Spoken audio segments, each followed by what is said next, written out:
नाशिक जिल्हा परिषदेच्या कार्यकारी अभियंता वैशाली ठाकरेंना 50,000ची लाच घेताना अटक। जिल्हा परिषदेत राजरोसपणे घेतली जात आहे टक्केवारी।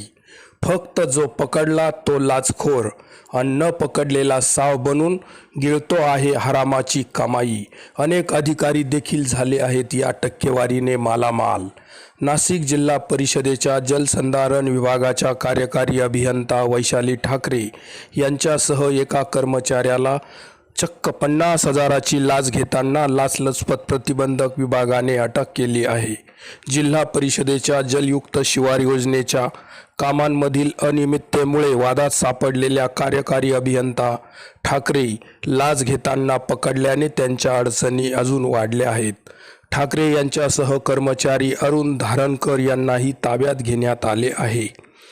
लाचलुचपत प्रतिबंधक विभागाचे पोलीस अधीक्षक भरत तांगडे यांच्या मार्गदर्शनाखाली स्वप्नील राजपूत, प्रतिभा अबूज, किरण खुळे, सुरेश चव्हाण, हांडगे गवळी यांच्या पथकाने सदरची कारवाई केली आहे। जिल्हा परिषदेच्या वादग्रस्त अपहार करणाऱ्या ग्रामसेवक कर्मचाऱ्यांना देखील आर्थिक संगनमत करून पाठीशी घालून वाचवण्यासाठी प्रशासनातील भ्रष्ट अधिकारी नेहमी तत्परच असतात। कर्मचाऱ्यांना कारवाईपासून वाचवण्यासाठी मोठ्या रकमा हे भ्रष्टाचारी अधिकारी राजरोसपणे घेत असतात।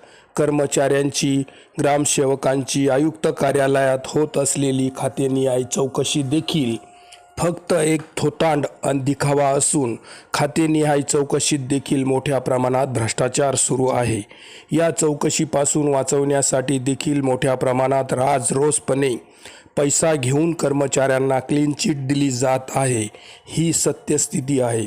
नाशिक जिल्हा परिषदेचा एकही असा विभाग नाही की तेथे फुकटात कामे होतात। ठेकेदारांकडून तर दर निश्चित केलेले असून कार्यकारी अभियंत्यापासून तर शिपायांपर्यंत सगळ्यांचे दर हे ठरलेले असतात।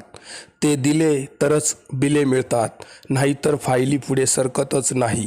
जिल्हा परिषदेला तरुण तडफदार मुख्य कार्यकारी अधिकारी ओमकार पवार हे लाभले आहेत, पण ते फक्त म्हणायलाच तरुण आहेत। जिल्हा परिषदेतील भ्रष्टाचार थांबवण्यासाठी ते कमी पडत आहेत। किंबहुना मला काय त्याचे 2-3 वर्ष नोकरी करायची या ठिकाणी, पुन्हा बदली झाली की दुसरीकडे निघून जायचे, ही त्यांची मानसिकताही असू शकते। असो, आहे तोपर्यंत तरी पवार यांनी जिल्हा परिषदेत बोकाळलेला भ्रष्टाचार थांबवण्याचा प्रयत्न करावा अशी अपेक्षा।